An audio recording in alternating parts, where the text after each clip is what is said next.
the quantity, the purity, potency, the standard, and the price of the product, so that the consumer is not subjected to false claims. And I can vouch for my client that the company has displayed these information. And also, the name itself suggests that it's a baby powder, which in quite clear terms is not meant to be used for genital hygiene. That itself is a mis, mis, misdeed by the company. And also, I would like to say, coming to this millennium, the lifestyle patterns have changed, the genetic factors have changed, and also due to the increase in pollution, there are increased risk of cancers. No, For the poorly made decisions in such an extreme condition which led to escalation of unfair prices of this COVID antibody.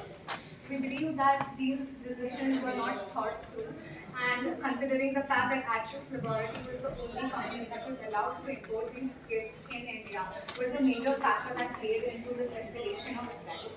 Other than that, we would also like to mention that ICMR did not make this decision considering a lot of other factors. I feel like they could have consulted other authorities such as BCGI, NDPA, and along with also top supply chain institutions who could have helped them make a better decision when it comes to the total overall pricing that these kits were being sold at.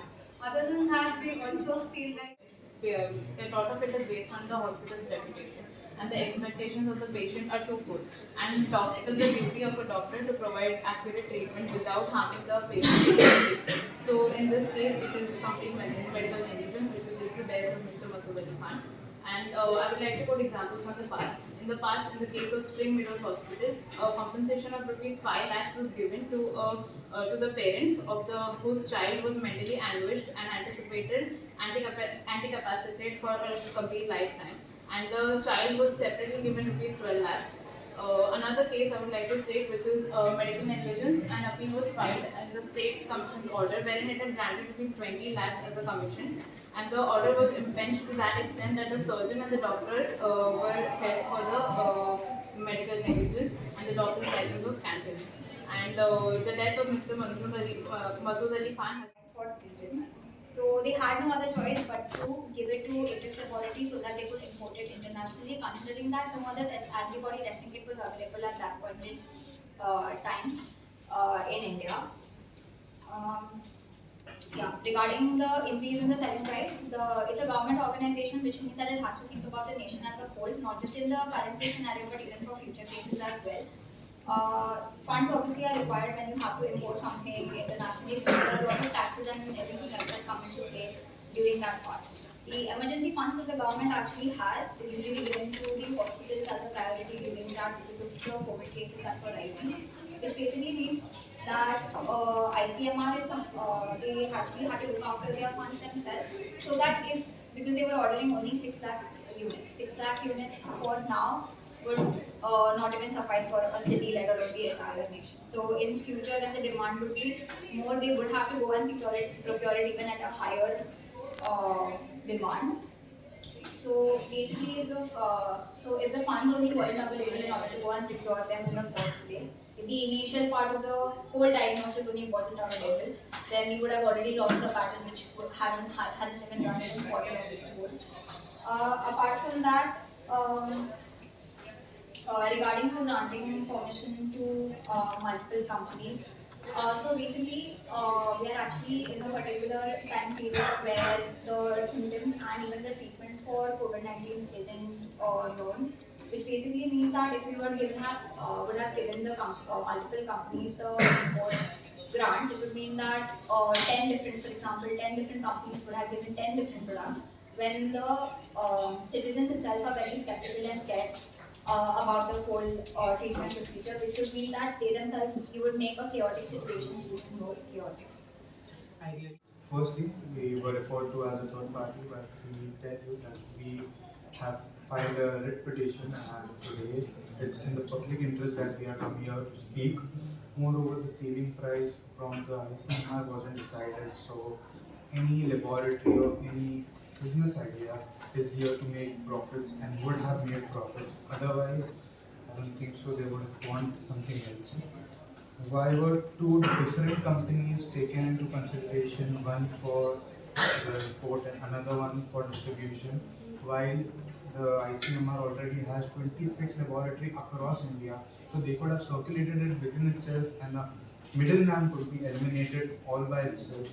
Moreover, the supplier background check wasn't done and the supplier did not have the license to do the distribution all across here.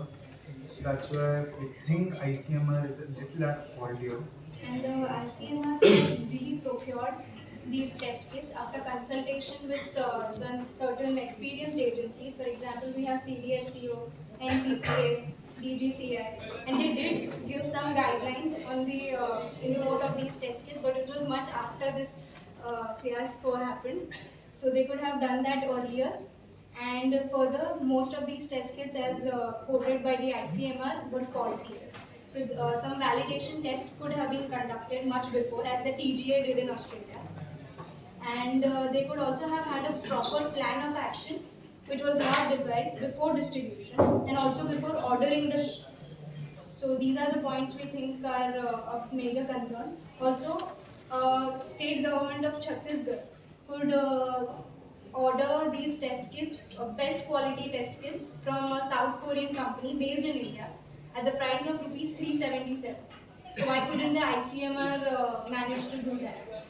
Also considering the fact that India takes in consideration the FDA, but when I would like to first draw the attention of the court towards a basic pharmaceutical formulation.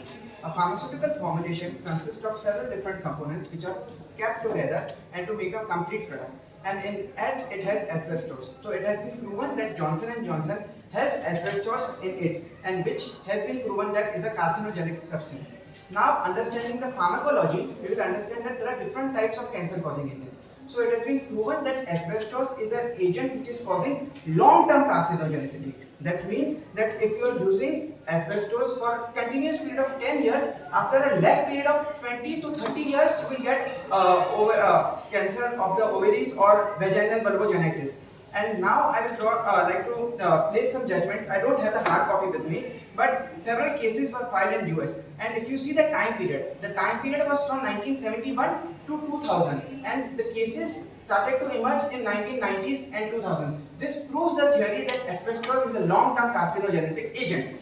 Now, in 2000, not one, not two, not three, but 40,000 cases has emerged in US as well as India, and Johnson & Johnson has taken care of it. Coming to the baby powder point, baby powder is something that is used for baby, so excessive care has been taken, and doctors also prescribe baby powder to females or someone who is allergic because the baby powder has less preservatives. So yes, baby powder can be used for humans, but the powder which is made for humans cannot be used for babies. Simple preservative concept. Now, the last part that I want to add is that Reuters is a company which has told that Johnson & Johnson is not doing any regulatory